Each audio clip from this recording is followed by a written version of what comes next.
Di mana Dhamma? Niat jahat berbuah penderitaan. Suatu hari, seorang biku tua yang buta, namun telah mencapai tingkat kesucian arahat, Cakupalatera, berkunjung ke wihara Jetawana untuk menghormati Sang Buddha Gotama. Kemudian malamnya menginap di sana.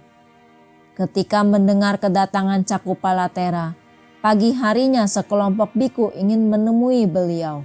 Namun, hal ini dibatalkan karena mereka mendapati banyak serangga yang mati di sekeliling tempat Sang Tera menginap. Mereka lalu menanyakan hal tersebut kepada Sang Buddha Gotama. Apakah Cakupalatera telah melanggar winaya yang melarang pembunuhan? Mendengar laporan para biku, lalu Sang Buddha Gotama bertanya, "Para biku, apakah kalian telah melihat sendiri pembunuhan itu?" "Tidak, Bante," jawab mereka semua. Sang Buddha Gotama kemudian menjawab, "Kalian tidak melihatnya, demikian pula Cakupalatera juga tidak melihat serangga-serangga itu, karena matanya buta. Selain itu, Cakupalatera telah mencapai tingkat kesucian arahat yang telah tidak mempunyai kehendak untuk membunuh." Beberapa biku bertanya, "Bagaimana seorang yang telah mencapai tingkat kesucian arahat tetapi matanya buta?"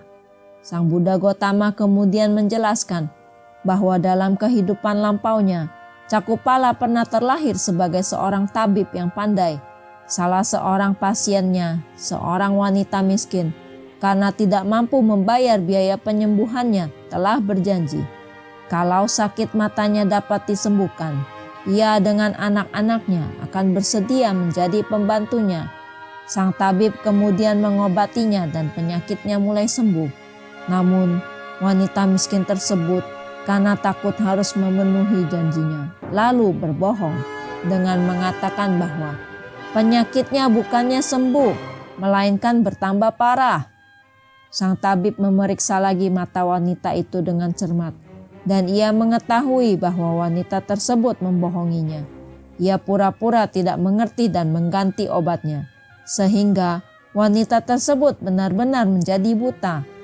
Karena pikiran dan perbuatan jahatnya di masa lalu, maka Cakupala beberapa kali terlahir buta, sebelum akhirnya berhasil mencapai kesucian arahat dan terbebas dari kelahiran mendatang.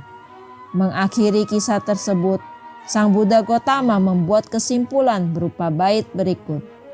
Pikiran adalah pelopor dari segala sesuatu. Bila seseorang berbicara atau berbuat dengan pikiran jahat, maka penderitaan akan mengiringinya, bagaikan roda pedati mengikuti langkah kaki lembu yang menariknya. Bait pertama. Di mana Dhamma?